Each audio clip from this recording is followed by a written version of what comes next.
we're in this very interesting moment. Like, on the one hand, agents are amazing. They're also terrible because what the heck are they doing? We really need our code review processes, our guardrail processes to be more efficient. We need a practical way to get through checking that we're actually getting what we want, and we can't really trust that we are going to be getting what we want.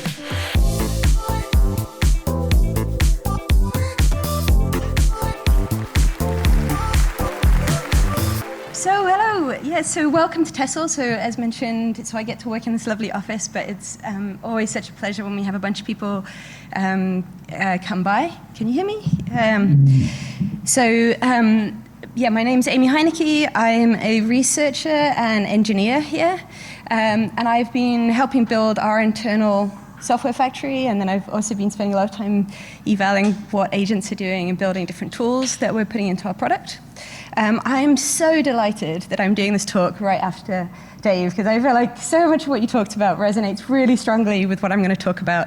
And I'm going to talk about the rise of the harness engineer, and this is kind of the skill set that you exemplify, basically, and thinking about how, for a lot of us, this is changing what our jobs are going to look like, right? So agents are doing more and more coding, and we need to start thinking in these new kinds of ways that aren't quite the way that we used to work, but what unlock us to make the most of agents in this world.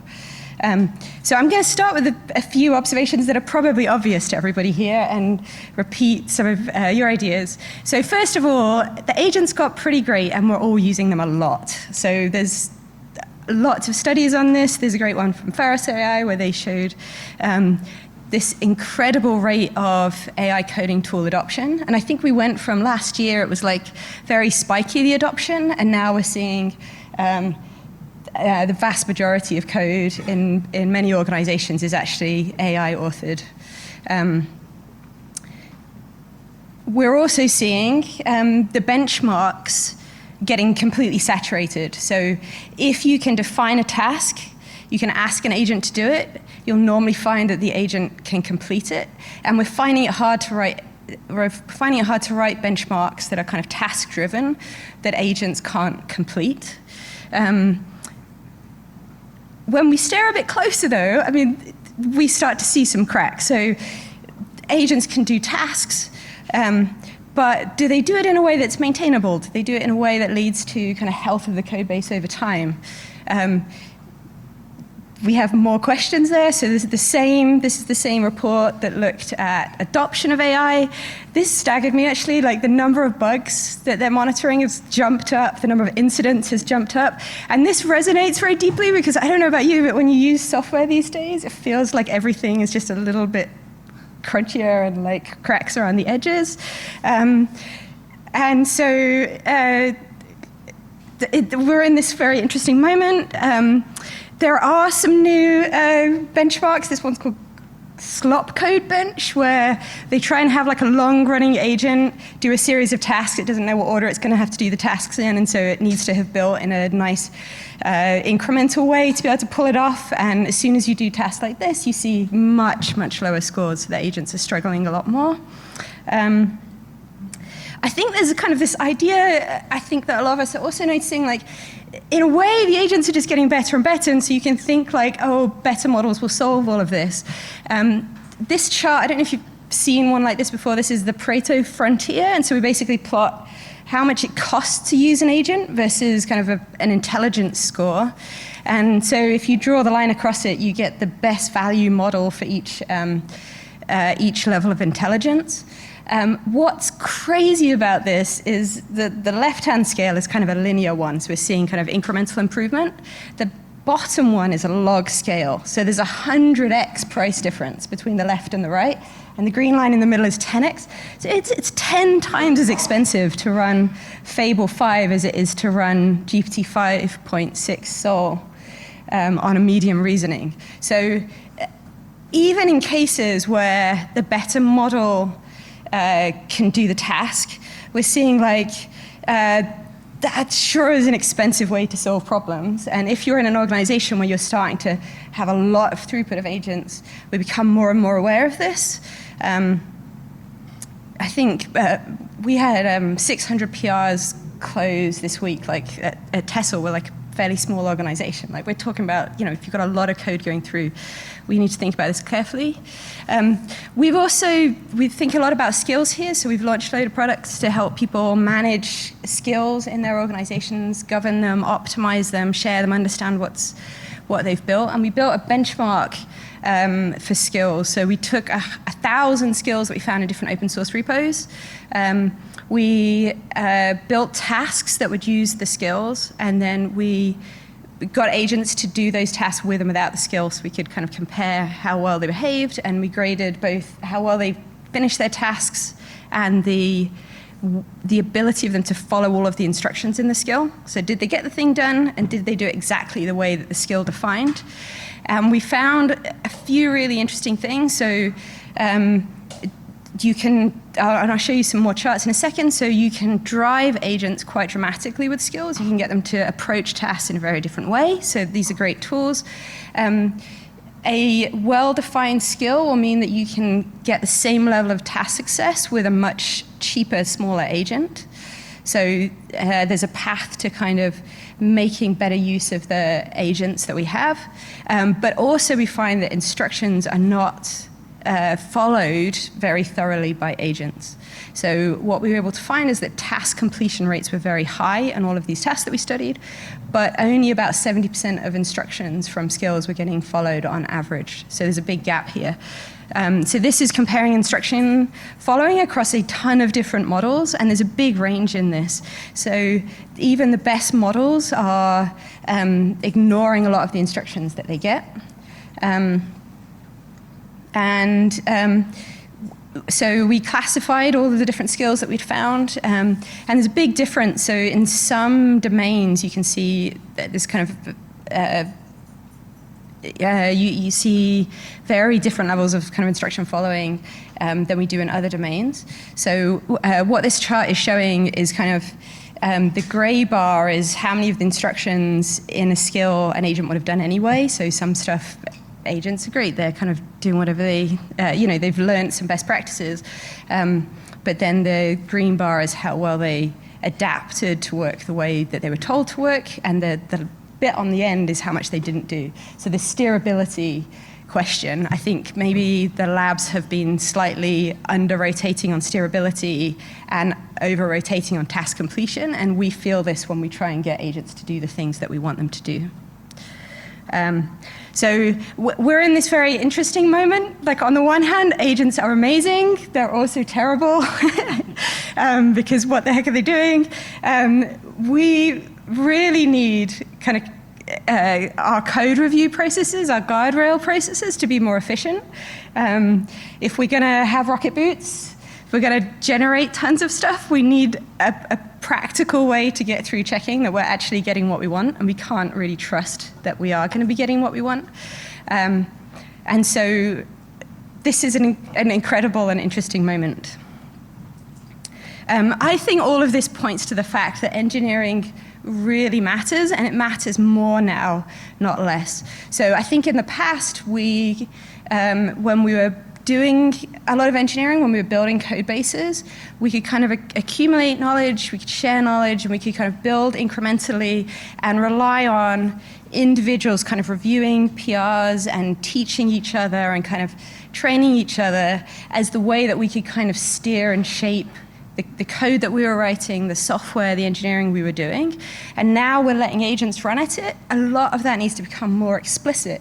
We need to think about how do we encode this into our practices in a way that will work and kind of survive the agents. I'm seeing like 3 kind of big skill sets that are really important. And they're a little bit different from the ones that maybe we had to really develop previously. So one of them is systems thinking. One of them is analytics. And then the other is kind of risk and operations, reasoning about those. So what does that mean? So systems thinking, when we think about what we want from as we build code, as we kind of ship new features, some of what we want is specific to the task we're doing, and some of it is actually an expression of kind of a general principle that we want to kind of keep on being true. And I think this kind of resonates with the prompts that you were talking about. So if we can start to identify invariants, so if we can think at kind of a systems level about things that we want to be true in our code, then if we can capture these and enforce them, then we've got more of a chance of kind of keeping consistency, keeping the quality bar high. So what does this look like? I think things like design systems are an example of invariants. So rather than kind of designing what an individual page looks like, it might be kind of talking about the types of layouts that we want, the type of brand voice that we want, the types of components, what buttons look like. This could be on architecture, so it could be how we want our code to be structured. It could be on what libraries we're using, opinionated views on which particular styles we want them to be, how we want to call and use those libraries. It could be opinionated practices, so it could be, how do we want errors to surface through our stack? How do we want things to be named? How do we want our data flow to be through the stack? So these are all things that, like, in the past, we would have expected that was probably a code owner who had a instinct or developed a theory of this. Like, you could ask them to draw you a systems diagram, or like an architecture diagram, they'd draw you a picture of it. You could sit down with the designer, they would show you the Figma files, and you could ask them to go and kind of check PR by PR, hey, does this kind of match? But now we need to actually capture these and start thinking about them as key parts of the system, as kind of prompts or definitions that we enforce and encode.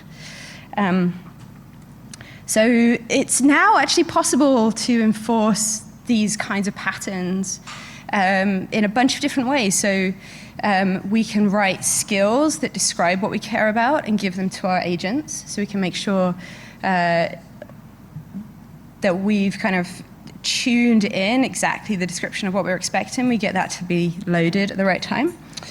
We can put deterministic checks into our CI, so linters. You know what, I hadn't even heard of AST-grep probably, 4 or 5 months ago, and now we seem to be talking about it all the time, so you can write kind of deterministic rules, and actually agents are really good at this, so I think maybe in the past it was a pain to write this kind of stuff, but now it's really easy. So you can enforce patterns and check that, code only imports from other code, and certain libraries never used, or certain names are never used. We've expanded this to look for, we have this concept of verifiers, which are very narrow rules that we can kind of measure on every single file with a quick agent to look at them. So we can expose more of these tight rules that we want to apply everywhere. And then we can do agentic code review. So we can say kind of broader prompts to agents of the types of rules that we want them to follow. I want to dig into this a little bit more, so this idea of guardrails. So we've been collecting more and more of the patterns that we find, especially from code review, where we see agents making the same comments over and over again. We want to make sure that we can effectively turn them into a big checklist, every single rule that we believe in, and then we can kind of guarantee that they're getting followed in every single PR in a really repeatable way. And I think it's been fascinating to me, but perhaps this is the researcher, like model tinkerer of me, I don't know. I think, as models have been getting better at coding, they're also getting better at judging. And so if you have very clear criteria, you can get very clean judgments. And this is a really powerful tool that we can be using.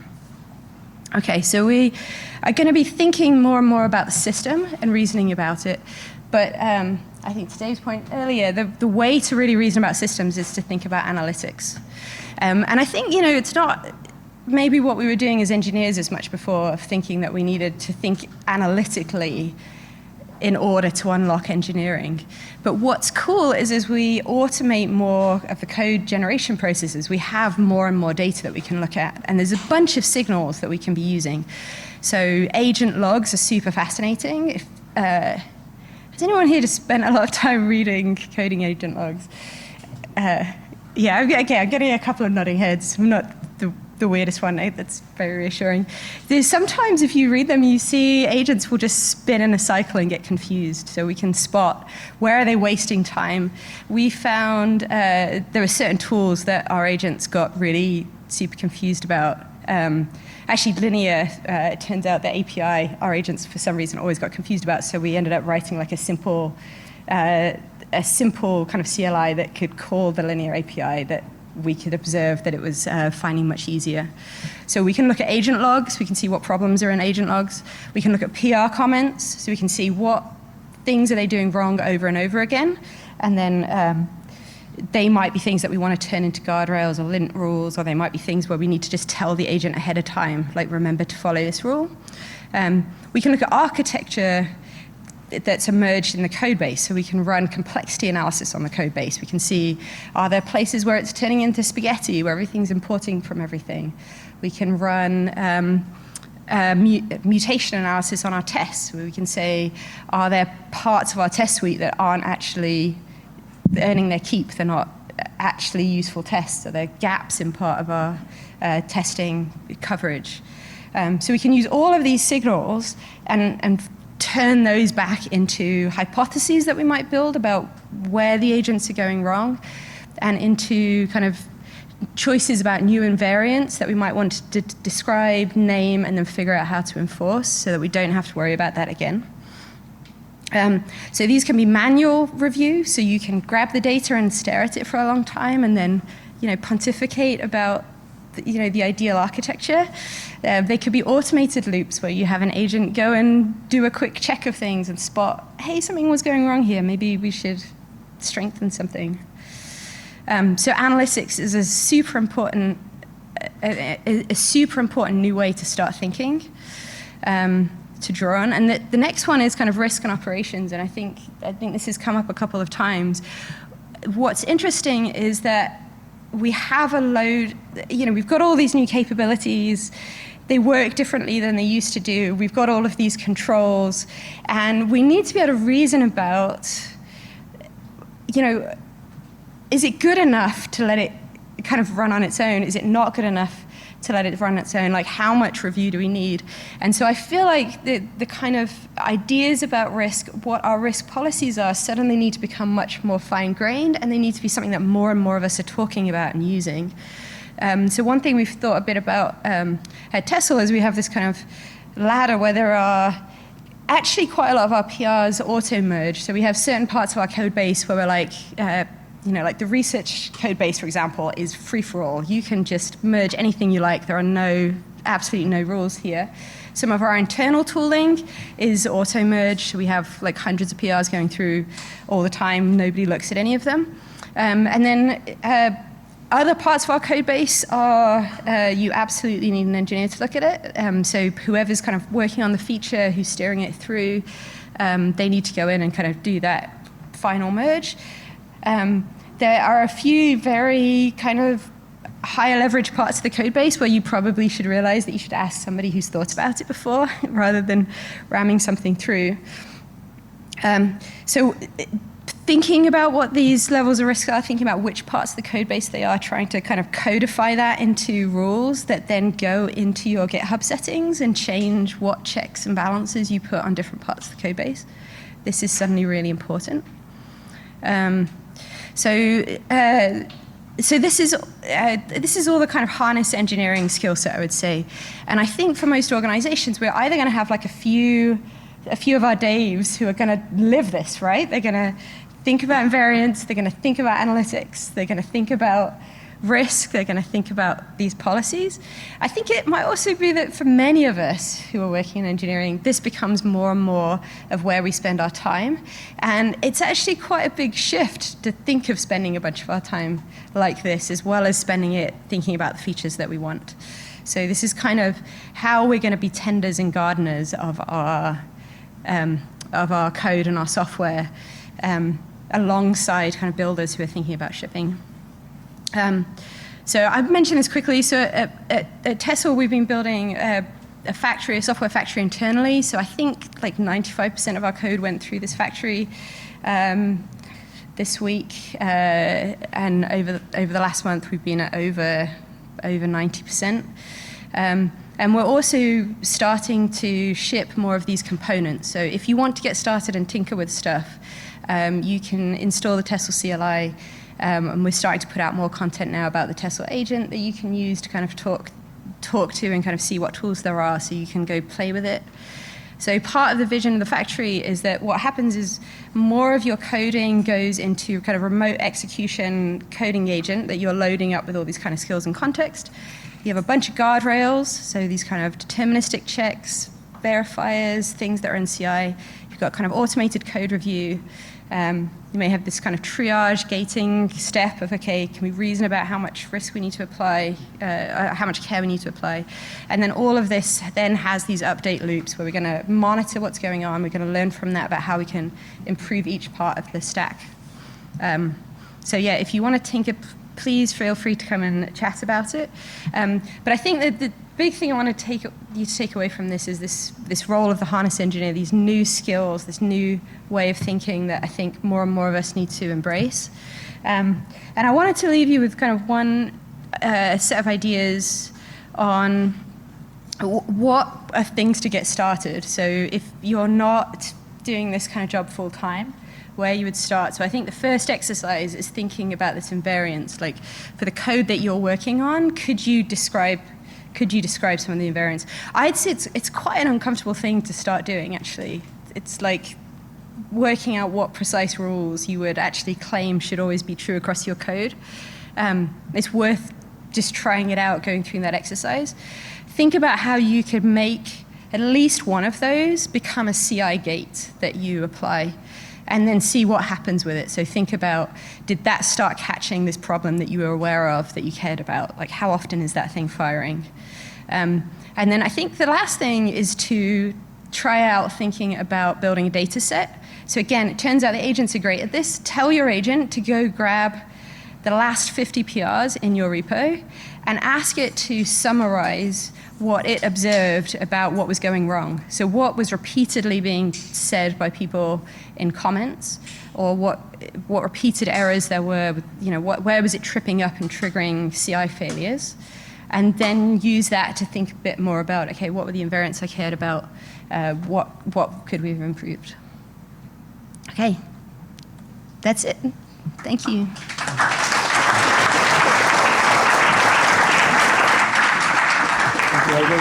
Really interesting. Does anyone have any questions at all? Cheers. You talk about this software factory. What does the input look like? So like the engineers day to day, you're saying that most of the software that was written this week was done by agents. What's the input? Is it just an engineer writing a prompt as part of like a GitHub issue? Is it a spec? Yep. So our prompt is a linear ticket. And we have some skills for writing linear tickets where we have described in those skills kind of how much detail to put in there and when to push back and ask for more detail. We've got a number of ways that you can get stuff into that linear ticket. So I will often be working in like Conductor, and I'll set up an agent session where I'll be like, I'm thinking about this kind of thing. And then maybe, do some exploration with an agent, and then when I'm ready, then I might say, okay, read this skill and fire off the ticket. As soon as it lands in linear, we've got an orchestrator that's watching, and it will pick it up and push it through all the steps. We've also got some Slack bots where you can we call it the Dark Factory app, Dark Factory app. We should make a ticket for this, and it will have seen the Slack thread, and it will make a ticket, and then that's what will be the starting point.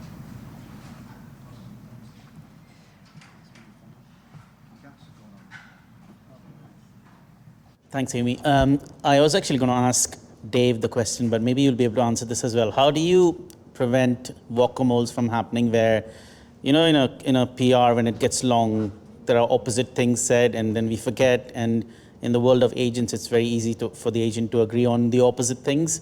And before you know, your prompts and skills have all been modified with contradictions. So first of all, if you have a software factory or dark software factory, you don't know where these contradictions have happened and at what point it's gone, in the whole wrong direction. So how do you, so for two questions, how do you watch for this in a non-software factory process as well as in the software factory process? Yeah, so I think code review is hard. It's hard to trust an agent exactly when it does a code review. It's hard to know whether all the findings are valid. So it's really important that nothing thinks that it's authoritative. So you don't want to have prompted your coding agents to say, fix all of the issues. You want to prompt them to say, consider the issue, consider these findings and decide whether to respond to them. You might also need, so you basically need them to be able to weigh up and then give up on it, I would say. So that's the simple answer. I think the longer answer is, again, think about the system as data. So I think I don't think any of this is easy or we know the answers to it. And so I think what we have to be is pretty vigilant about thinking and spotting problems. And as soon as we've spotted a problem, thinking, how can I turn this into an analytics query? So can I create a query where I'm getting a distribution of like how many comments are getting posted and how much back and forth there is? And then if I'm monitoring that, if I make changes to how I've prompted my agents, can I see if that's improving or not? And then, you have to experiment. Again, the scientific method, try stuff out and try and work out what's hanging up the agents. But definitely the starting point is that none of these things are, none of them are kind of true forever and need to be absolutely implemented because you'll go crazy. Yeah. Thank you. It's very insightful. The question I have is those skills in invariant, they are reducing the reasoning cost. So that's A. And in one of your slides, you were saying the models are following 70% of the skills, right? And then they deviate the rest 30%. Is it the way the skills are written, which is actually leading to the 30% miss, or there's something else at the play? Yeah, I think there's a few things. So actually, in our benchmark, we made the agents read the skill. In real coding, you don't make, unless you've used the command. So agents ignore skills all the time, so they just won't even read them. That's partly a problem of the descriptions in the skill, and so actually, Tessel have got a feature in the CLI called Tessel Review that you can pipe a skill into, and it will help you check if you've got good disclosure in there. So you kind of have to write the description in a skill as like an advertisement to the agent of like, hey, you should read me. But you don't want to make it too exciting because you don't want the agents to read it when you don't want it to read it. So yeah, the first problem is getting the agent to read it at the right time. The second one is I think what we see with agents, so the 70% was like, of all of the instructions in the skill. So we take a skill apart and we write out each instruction, then we see how many of them are followed. So having analyzed a lot of skills, there are a few things that go wrong. One of them is that we write overly prescriptive skills with tons of instructions in. And if you go back and, sometimes a good exercise to do is to just read the entire prompt you're giving to an agent and think about it. And it might be that we've just overloaded the agent with so many skills and rules and context that it's like, I don't know, I'll do this bit. This seems like too much of a faff. Sometimes it's really easy to accidentally write two skills that contradict with each other. And then, again, the agent's like, I don't know, I guess I won't do any of it. So some of it is on the authoring side. But I think also, I don't know, agents get tired. Bless them. I don't know, it's a mystery. It's a bunch of numbers in a massive matrix, and who knows what's happening inside of there. So it's useful to be aware really carefully of where it's easy for the agent to get it right and where you're really having to push the agent because maybe it's against something that's been heavily trained into it and it's just like not going to go there. Yeah. Sorry, we've run out of time, unfortunately, but Amy will be hanging around after as well Absolutely, for, yep. for 10 minutes if there's any more questions. Lots to think about there. So yeah, thanks, Amy.